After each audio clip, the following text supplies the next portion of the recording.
దిగజారుడు రాజకీయాలకు care of Nara Chandrababu Naidu Vajpayee విగ్రహావిష్కరణ సభలో చంద్రబాబు మాట్లాడుతూ తన జీవిత కాలం అంతా హుందాగా రాజకీయాలు చేశానని ఏనాడు చిల్లర రాజకీయాలు చేరేదని గొప్పలు చెప్పుకున్నాడు. 2004లో చంద్రబాబు కారణంగా వాజ్పేయి 6 నెలల ముందే ముందస్తు ఎన్నికలకు వెళ్లి అధికారాన్ని కోల్పోయిన మాట వాస్తవం కాదా? చంద్రబాబు స్వార్థం కారణంగానే దేశంలో ఈ రోజు వాజ్పేయి ప్రభుత్వం ఓడిపోయింది. 2004లో ఓడిపోయాక 2009 ఎన్నికల్లో బీజేపీని వదిలి ఇతర పార్టీలతో జత కట్టిన చంద్రబాబు చేసింది చిల్లర రాజకీయాలు కావా? అధికారం కోసం ఒక్కో ఎన్నికకు ఒక్కో పార్టీతో జట్టు కట్టడం, వర్కౌట్ కాకపోతే వదిలిపెట్టడం చిల్లర రాజకీయాలు కాదా? కాకాని గోవర్ధన్ రెడ్డి. నువ్వు ఎలాంటి రాజకీయాలు చేసావు ఒక్కసారి గుర్తు తెచ్చుకో, లేదంటే నేను గుర్తు చేస్తాను. ఒకసారి నెమరు వేసుకో జ్ఞాపకాలు.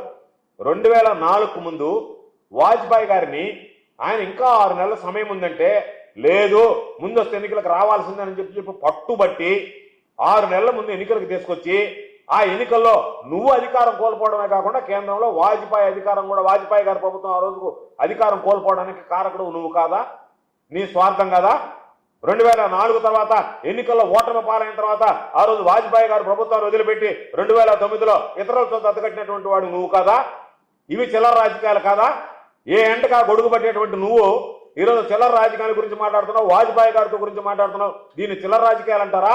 నీకు ఇష్టం వచ్చినప్పుడు వాళ్ళతో స్నేహితం చేయడం, తర్వాత వాళ్ళని విమర్శించడం, వాళ్ళకి దూరం జరగడం, మళ్ళా నీ అవసరాలు ఉంటే వాళ్ళ దగ్గరికి వెళ్ళడం. మరలా నువ్వేం చేసావు? 2009లో దూరం జరిగావు. నువ్వు అధికారంలో ఉన్నప్పుడు ఏం మాట్లాడావు? మోడీ అనేటువంటి వాడు ఆంధ్రాకు వస్తే అరెస్ట్ చేస్తానన్నావు. 2014లో మోడీ దగ్గరికి వెళ్ళారు. మోడీ దగ్గరికి వెళ్ళి మరలా మోడీతో జతకట్టారు. జతకట్టి ఎన్నికల అధికారంలోకి వచ్చావు. అధికారంలోకి వచ్చిన తర్వాత కొద్ది రోజుల తర్వాత ఆంధ్ర రాష్ట్ర అసెంబ్లీలో నువ్వు మోడీని గురించి ఏం మాట్లాడావు?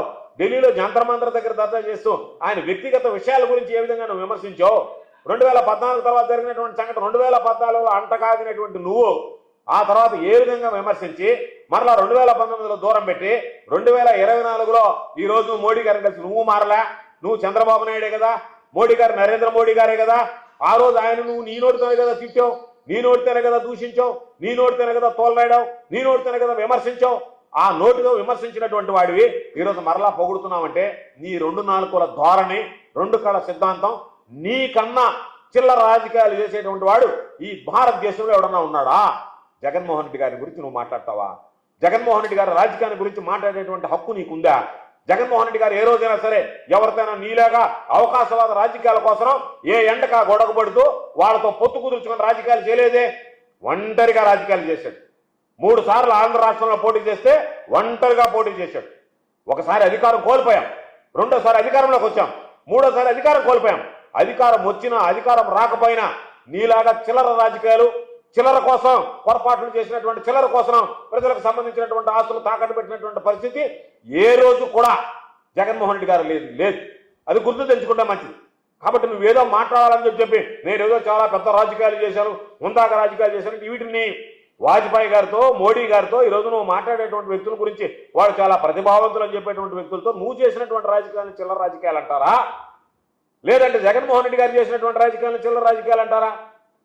కాబట్టి జగన్మోహన్ రెడ్డి గారు ఏ రోజు చేసినా హుందాగా, ధైర్యంగా, ధీమాగా ప్రజల దగ్గరికి వెళ్ళాడు, ప్రజలతో మమేకమయ్యాడు.